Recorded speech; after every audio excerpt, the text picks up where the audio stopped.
মনে করেন বমি হয়েছে বাথরুম হয়েছে এখন মনে বমি মকান নিয়ে মতন হয়েছে বাথরুম মকান খাওয়া দাওয়া করেছে? জ্বর আসেনি? জ্বর আসিল, আসার পর এখানে নিয়ে আসা হয়েছে। নিয়ে আসলে রক্ত পরীক্ষা দিলাম, দিয়ে ইনফেকশন ধরা হইল, করার পর একদম ভর্তি করা হয়েছে, চিকিৎসা চলছে। পারবেন না মা বললে আর কি কব ওটা কি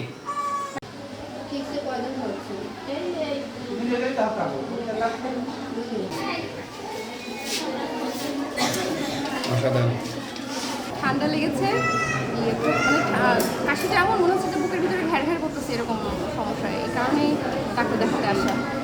কতদিন ধরে সমস্যা? সমস্যা প্রায় 4-5 দিন মতো হচ্ছে, মানে গতকালকে রাত্রে থেকে একটু বেশি।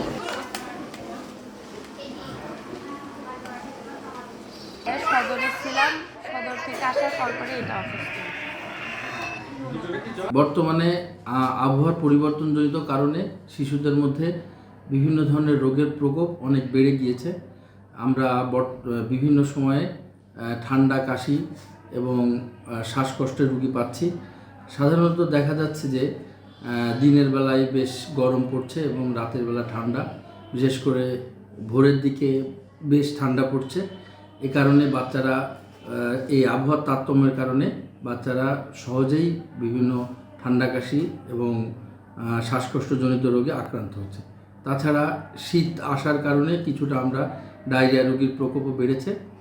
আমরা আউটডোরে বহির্বিভাগে প্রচুর ঠান্ডা কাশির রোগী পাচ্ছি, ব্রঙ্কিওলাইটিস, ব্রঙ্কোনিউমোনিয়া এ ধরনের বাচ্চাই বেশি। তাছাড়া কিছু ডায়রিয়া রোগীও আসছে।